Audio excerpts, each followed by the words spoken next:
अजित पवार यांच्या तातडीच्या दिल्ली दौऱ्याची आता चर्चा सुरू आहे। मंगळवारी रात्री अजितदादा दिल्लीत जाऊन आल्याची माहिती मिळते। अजित पवारांच्या दिल्ली दौऱ्याची कमालीची गुप्तता सध्या पाळण्यात येत आहे। अजित पवार अमित शहांना भेटल्याची माहिती मिळते। अजित पवार यांच्या दिल्ली भेटीचं नेमकं कारण काय हा प्रश्न आता या निमित्ताने निर्माण होतोय। राष्ट्रवादी काँग्रेसचे अध्यक्ष अजित पवार हे अचानक मध्यरात्री 1 वाजता दिल्लीत गेले। सकाळी 8 वाजेपर्यंत ते दिल्लीत होते। यावेळेस त्यांनी अमित शहा यांची भेट घेतली। सूत्रांनी दिलेल्या माहितीनुसार विधानसभा निवडणुकीच्या जागा वाटपासंदर्भात अजित पवार यांनी अमित शहांची भेट घेतलेली आहे।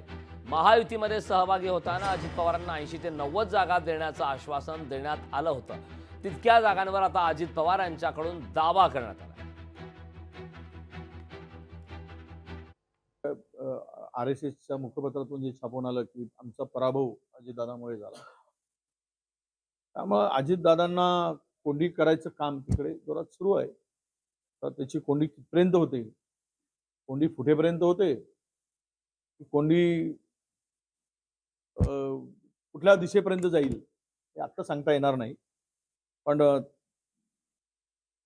एक आहे की अजित पवारांचं तिकडे फार काही भलं नाही। तिकडे राहून समुद्रात पोहणारा जसा माणूस असतो तो आता एका डबक्यात पोहायला गेलाय आणि डबक्यामध्ये सुद्धा किचड आहे, चिखल आहे।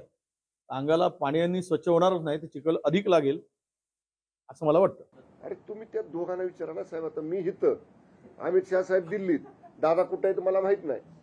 तुम्ही विचारा त्यांना, मी कसं सांगणार?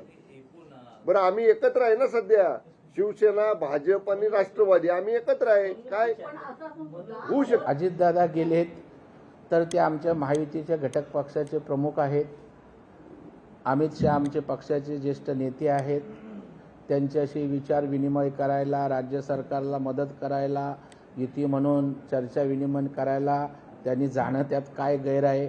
आता तुम्ही बोलतात आतमध्ये काय ठरलं, आता हे अजितदादा आणि अमितभाई सांगू शकतील आतमध्ये काय ठरलं।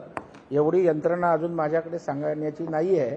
त्याच्यामुळे अजितदादा भेटू शकतात, ते घटक पक्षाचे नेते आहेत आणि आमच्यात सुसंवाद राहावा ही अमितभाईंची भूमिका आहे आणि त्या अनुषंगाने घटक पक्षाचे सगळे नेते भेटत असतात, त्या ठिकाणी मार्गदर्शन होत असतं।